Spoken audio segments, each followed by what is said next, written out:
Hey YouTube, it's Ashley and PG. We're going to see how far we can get with what we've got, and today we've got a couple of things to talk about. So first of all, I wanted to talk about the iPhone 14 Pro that I got last week. So I'm going to go ahead and take the leather case off, which I kind of showed you in my last video. Obviously it's holding up well being leather. We'll set that to the side. I got the silver iPhone 14 Pro, and it's beautiful on the back. I have a new case for it that I'll show you guys in another video, but this is an update on the phone itself. First of all, the very first day that I had this phone, I went to a concert. I was on the front row, so obviously I got some really good pictures, as you would expect. However, I've got to tell you, I'll insert some of those pictures in this video actually. It was an Alanis Morissette concert. The quality is absolutely stunning, but this compared to my 13 Pro Max beats it hands down. The pictures and video are so crisp, and I'm so grateful that I had this phone for that concert because it was the best concert, actually the best experience at a concert I've had. What I wanted to talk about though is the durability of the iPhone 14 Pro and even the 13 Pro Max, and going a few years back, because I've noticed a couple of things that I'm not so pleased with. Obviously, the iPhone would be my pick of any phone, but there are a few complaints that I have, and it may be nothing that can be dealt with, so I may be complaining into the void. But I did want to say, as far as durability, this is what I've got. The iPhone 13 Pro Max, if you look back in my videos and you're interested, I dropped it on day one of ownership. There was a ding on the bezel for sure, and then after that, I noticed micro scratches, which I attributed to being either from the drop itself or just kind of a fluke, like the screen is supposed to be durable, surely it's not scratching this easily. I've already dropped it, so let me stop complaining. I put a screen protector on it right away and always kept it in the case from that point forward. Let's move on to this phone. I have treated this phone differently. I started out having a case for it, as I should have with the last one. I didn't start out having a screen protector though, because I did want to see the durability of the glass. Now, aside from going in my pocket, which had no other contents, the screen got micro scratches on it. The first one that I noticed, and the camera definitely won't pick this up because like I said, it's a micro scratch. So if you're in bright light or you're outside in the sun, you can see the little scratches and they're about right here. Well, that's kind of where I swipe up with my thumb. So unless it got a scratch somehow in my pocket, which again had nothing in it, then I think it's simply from a couple of days, like less than a week of me swiping just with my thumb. So I just wanted to give that update. I'm sure if I dropped the phone on the concrete that the glass would not shatter. I think that is where the durability comes in. But that does not mean, for those of you who don't know, that the screen itself won't get scratched, because it definitely will. So if you're starting out with a fresh phone, please don't take those commercials to heart when you see that they're like putting them in, I don't know, a blender, throwing different things at it. It's just not gonna live up to what you think it might if you're in that boat like I was. In comes the screen protector. Now you can watch my past videos. Usually I'm a big fan of Zag screen protectors. I will say that now that they mainly carry the Glass Plus screen protectors instead of the film type ones, those glass screen protectors, despite not having any trauma with my last phone, did break. Now, why did I promote them? It was not a paid promotion, but the reason I promoted them is because even though I've had that happen a couple of times where the glass just kind of cracks for no reason at all, they stand behind their product. So you can definitely send it back. They'll send you a new one free of charge. And I still stand behind that because their quality is okay these days, but if they'll replace it, then that's fine. I needed to get something really quickly though, because I didn't want any more scratches to get on my phone. So that's where the Insignia, it's like a Best Buy brand now. That's where this comes in because my local Best Buy had it on hand. I also picked up just a screen cleaning kit. It's probably more for like tablets and televisions. Again, this is what Best Buy had. I usually use iClear, and I have for a very long time now.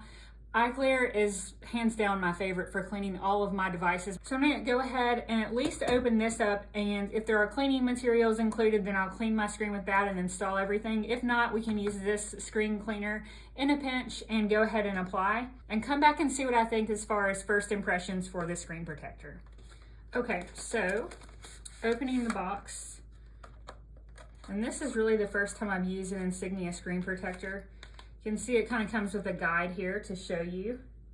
It is considered a more affordable brand, so I'm really pleased that they're including all the stuff that you would expect with maybe other brands. a wet wipe and a dry wipe, so it looks like we won't have to open this just yet. We'll probably never hear about this again. And I also forgot to mention, this is actually in a 2-pack. I don't remember what the price was, but it was affordable. I want to say maybe $20. So I'll put a link for that down in the description in case you're in the market for a screen protector. So you have your second pack here. We'll put that to the side. Screen protector 1, and the screen protector we'll be using today. And we'll just follow their instructions. I have found that to be most helpful in doing this, even though I've done it many times. All right, so step 1 says to wipe down with the wet and dry wipes.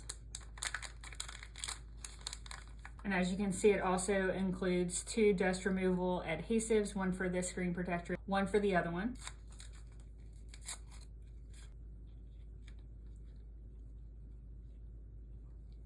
Let's get all the dust that we can off.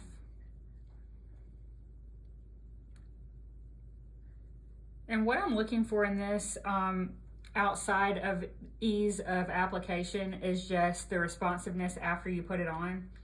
Usually I have no problems with that, and you can't even tell anything's on there, but if I can, then that would be a major complaint, and I would end up taking it off because, you know, what do you have an iPhone for if not for all of the amazing features it has? Re-wipe one more time. Make sure we got everything off, then we'll take the dry wipe and just come behind it. I don't want to get anything stuck under the screen protector. That would be super annoying. All right, so their next direction is to place the alignment tool onto the device. Okay. Use tab 1 to peel back the film of the screen protector. Okay, so next, after that, we're just gonna remove any remaining debris with the dust removal adhesive. And surely after all of these steps, there will be nothing left on the glass. And at least we've done all we could to prevent that. So here you can see tab 1. We would peel back the film of the screen protector and then align it with the phone screen. So we're peeling this off.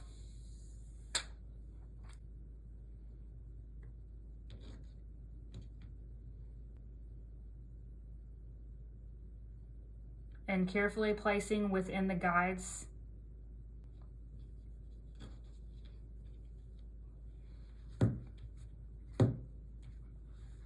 And it's adhering very well to the phone so far. I think the remaining bubbly area is up here around the sides. Let's turn the screen off and so we can see better. Now we're just looking at the corners. So now that we've gotten that done, I'm going to take the guide off so that we can really work into the corners. And actually, everything is adhered very well, and we're done. So as far as ease of application for these Insignia, to me, affordable brand of screen protector, I think application was great. We can kind of see responsiveness here. Responsiveness, I can't tell any difference at all yet, but if I can, I'll come back and let you know. I did notice there was one little pocket of air, which seems to be gone now. So we'll just clean that up and clean the bezel. And I'll tell you a little bit more about these. Just going off the box here at what they have to offer. It's anti-reflective, so I don't know if you noticed in the video, but as the phone was sitting here, could you see more of a reflection with the lights above me before? As opposed to now, does it seem to be less reflective? Ultra transparent, sitting here right now after the install, I'd have to agree. You can't tell that it's on there. It offers 3 times shatter protection, and it has a 9H hardness rating. It promotes easy installation, and I would 100% have to say that was one of the easiest installs that I've had. To have to battle bubbles under a screen protector is the worst. And they are advertised as glass screen protectors. So I'm interested to see if this one actually breaks over time like the Zag screen protectors did. If they don't, this would be my new go-to, but that's something that I can come back and definitely let you know about. So that was the Insignia glass screen protector in a 2-pack. I got mine at Best Buy. So if you want to pick those up, I'll leave a link down below. This is no promotion. This is just something that I needed. So now that you guys have gone along for the trip, what's a few more steps? Hit like if you enjoyed the ride, and be sure to subscribe so that you don't miss future trips. Thanks for watching.